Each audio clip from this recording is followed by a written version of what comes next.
pense à toi, mon cœur dégringole.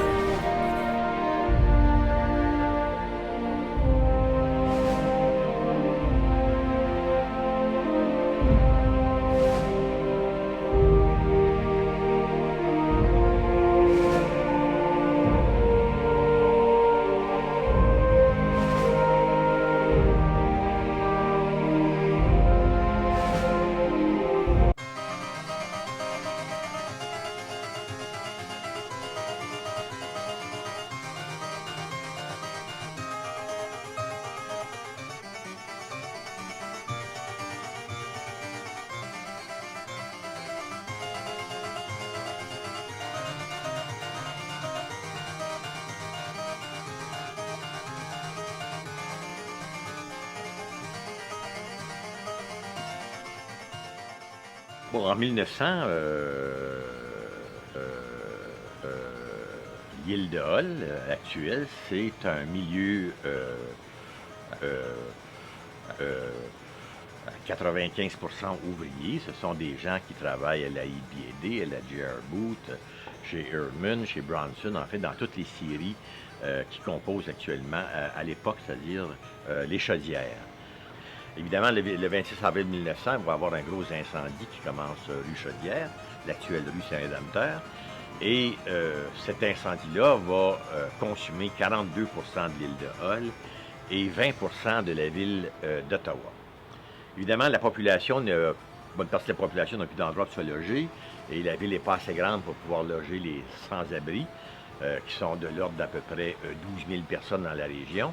Ce qu'on se souvient peut-être un peu moins, c'est que le feu, si les maisons ont brûlé en dedans d'une douzaine d'heures, il reste que les débris ont brûlé, eux, pendant 2 mois.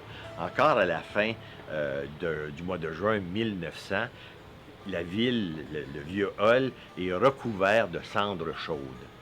Et selon des archéologues et des paléontologues, ce réchauffement-là de la Terre aurait réchauffé des cavernes souterraines qui contenaient apparemment des œufs de dinosaures. Et ça aurait servi d'incubateur à ces fameux œufs-là, ce qui va créer dans les années suivantes de nombreux problèmes.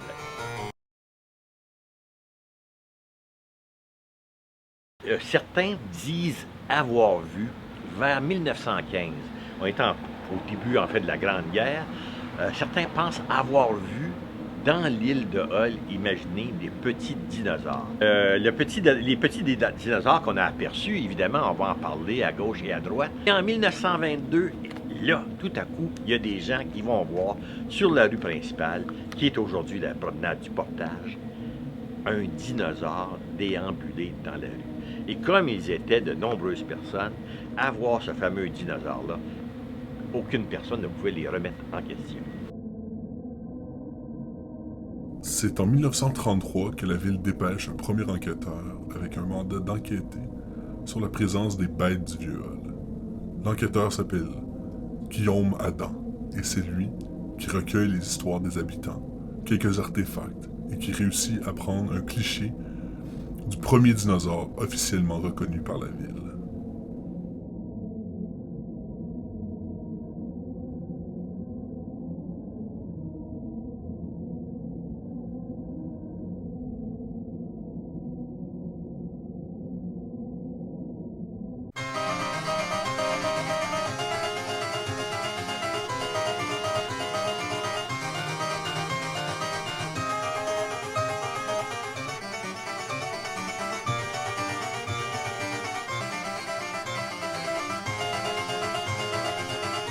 Dans les années 30, on va surnommer la ville de Hull le Petit Chicago. Et ça, c'est à cause du comportement des autorités municipales qui protègent à l'époque ce qu'on appelait le crime commercialisé. Et ça remonte assez loin, ça remonte aux années 10, mais finalement, le terme va arriver à partir des journaux de Toronto dans les années 30. Et ça, partout dans la province, les gens vont parler du Petit Chicago. En 1936, la ville enquête sur la présence des dinosaures sur l'île.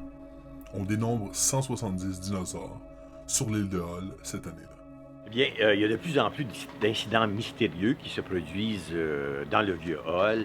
Des adultes, des enfants disparaissent. On retrouve même là, des animaux qui ont été déchiquetés. Le clergé s'insurge alors contre les élus municipaux et le corps policier, les accusant d'être corrompus et de ne pas agir contre les dinosaures. Selon eux, les élus ne font rien car les dinosaures rapportent beaucoup au crime organisé, que ce soit sur des courses ou des combats. C'est donc le bordel dans la ville à cette époque-là. D'un côté, les dinosaures, de l'autre, les clubs de nuit, les maisons de passe, l'alcool. Et de plus, il semblerait, en fait, dit-on, que certains dinosaures étaient apprivoisés et qu'il y avait même des courses de dinosaures. Al Capone lui-même serait venu à Hull avec un petit dinosaure qui s'appelait Maddie. Et il semblerait qu'il gagnait toutes les courses. Parallèlement à cela, il naît alors naît alors un culte autour des dinosaures du vieux Hull. Le clergé n'aime pas ça et annonce officiellement des mesures contre le culte des dinosaures. En 1943, il va y avoir donc une enquête à Hull sur l'état de la situation qui est conduite par le juge Fab Sevier. Et cette enquête-là va donc montrer du doigt certains responsables du crime organisé, lesquels vont être pénalisés par une amende, pas tellement forte finalement pour les poches de ces messieurs, mais des dinosaures. On ne dira pas un mot. Pas un mot, comme s'il y avait eu une entente quelque part entre un certain crime organisé, le monde de la politique et le monde judiciaire. De fait, ce qui est arrivé, c'est que l'entente prévoyait la chasse systématique aux dinosaures, c'est-à-dire l'exécution de tous les dinosaures. Bordel disparu, petit bal à l'huile disparu, maison de jeu disparue, dinosaures disparus, la ville devient plate, ennuyante à mourir. C'est vers 1966 qu'apparaît un dinosaure sur la rue du Portage. Plusieurs clichés sont pris de ce dinosaure, que l'on surnomme le présage du Portage.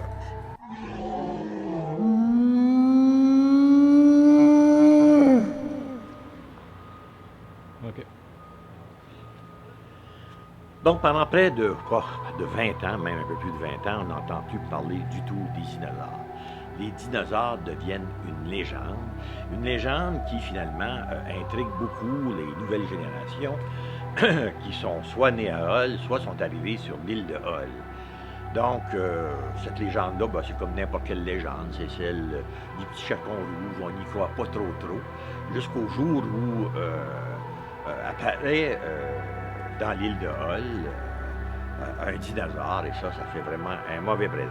Hein? Donc, la ville, devant cette apparition-là, cette réapparition-là des dinosaures, la ville va commencer à les recenser. Et ils vont se rendre compte, en dedans de quelques mois, que la population des dinosaures a triplé. Triplé, imaginez, et ça en quelques mois. Évidemment, il y a une certaine panique, alors ils s'emparent de la population qui, elle, décide de s'occuper de ses affaires. Il y a une réelle chasse aux dinosaures qui réapparaît dans le vieux Hull. Le petit-fils de Guillaume Adam et quelques autres de ses camarades chassent à eux seuls une dizaine de dinosaures.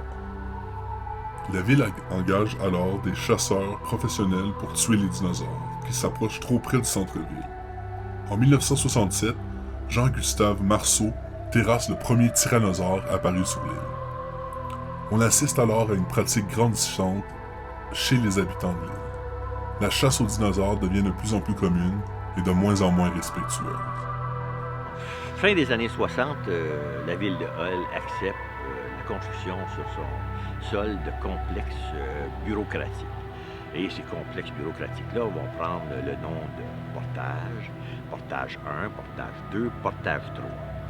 Mais au fur et à mesure où on voit s'élever dans le ciel ces immenses complexes à bureaux, les gens se rendent compte que c'est plus que des complexes à bureaux. il suffit de regarder la couleur, ce sont des bunkers.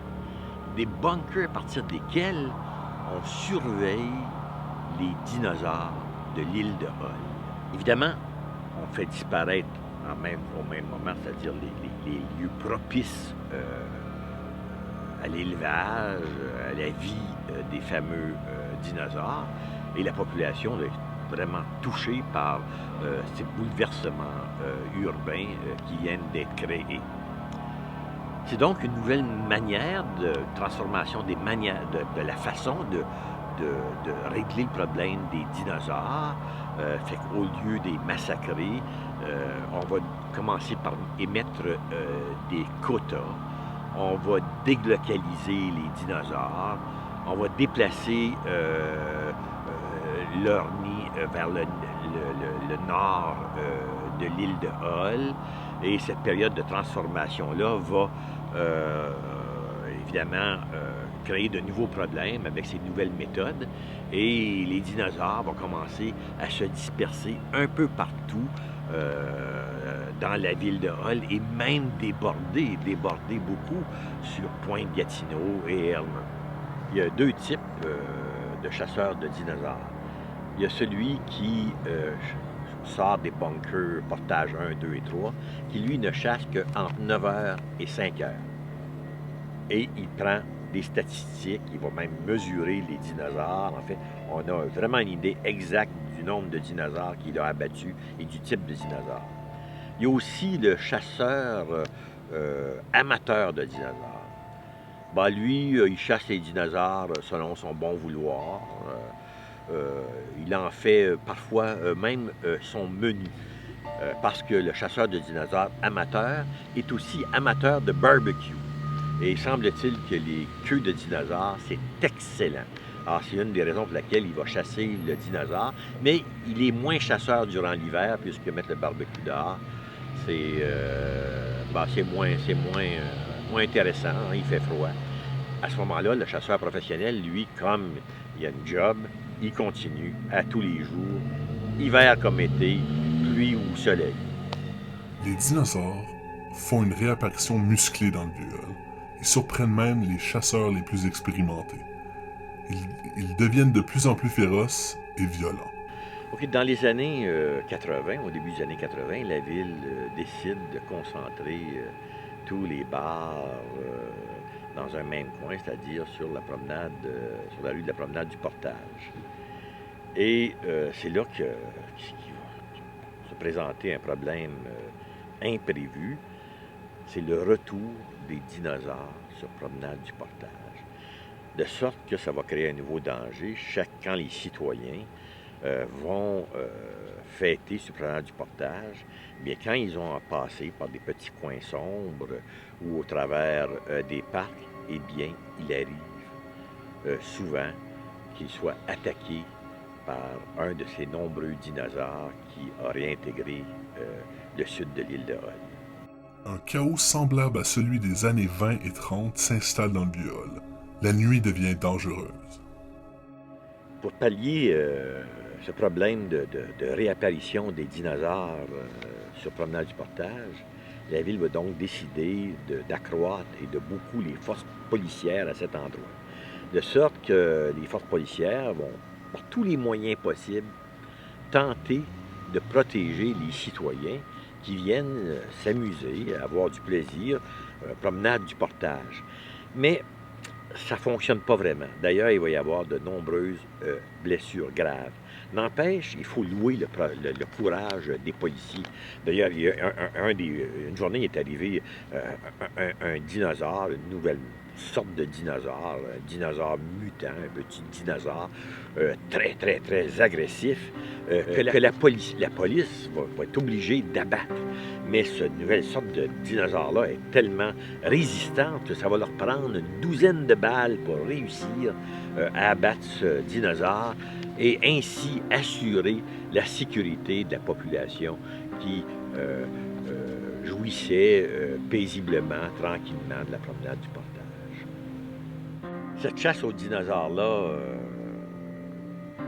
l'abattage d'un dinosaure féroce, ne règle en rien le problème et le chaos va revenir promenade du portage. De sorte que les autorités vont décréter tolérance zéro qui va être placardée sur tous les poteaux télégraphiques ou de téléphone ou d'électricité de la ville. Et là, on va engager les gens qui sont protégés dans les grands bunkers de portage 1, portage 2, portage 3, d'envahir Promenade du Portage, d'envahir l'île de Hull pour chasser d'une façon définitive les dinosaures. Sont-ils tous exterminés, les dinosaures? Oh, c'est pas sûr. Il doit y en rester quelques-uns. Et la question qu'on peut se poser aujourd'hui, c'est est-ce que le réchauffement de la planète, qui se fait très rapidement, va ramener sur Promenade du Portage, dans les prochaines années, une nouvelle génération de dinosaures encore plus voraces, encore plus résistants aux chasseurs des bunkers 1, 2 et 3.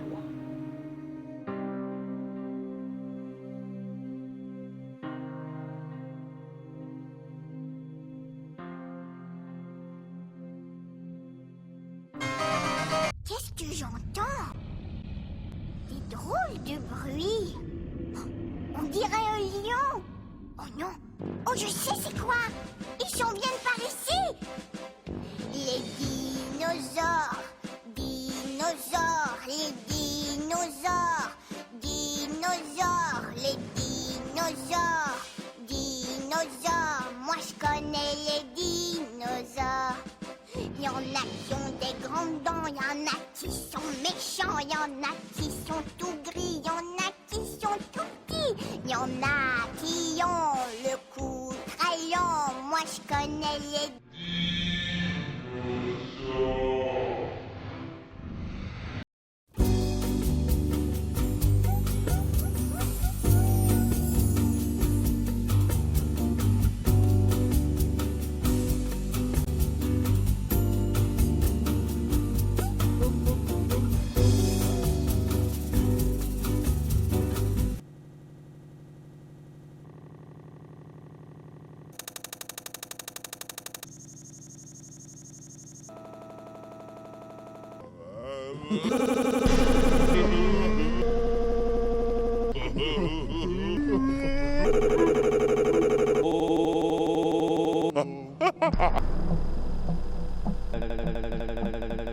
Vous avez du bon, vous autres.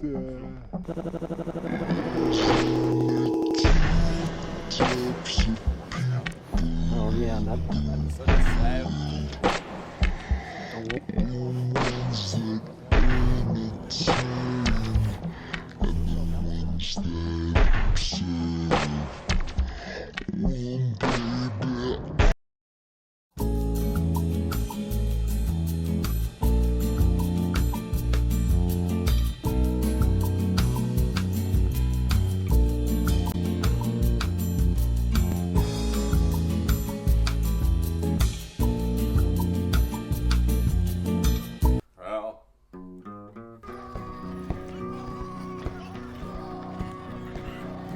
Venez au festival de police. Il y a des activités pour toute la famille. Les courses de char, les coups de matraque, concours du mange de beigne avec Rugueux puis Capitaine Nigo. La journée promet d'être chaude. Venez au festival, ça se passe au Corée-Vaudreuil. Il va faire beau, il va faire chaud, il va y avoir des bons roteux. Yeah! 1, 2, 3, 4. Venez au festival, festival de la police. Des activités pour toute la famille. Il y a même des gens gentils qui vont venir dire bonjour. Il va faire beau. Il va faire chaud.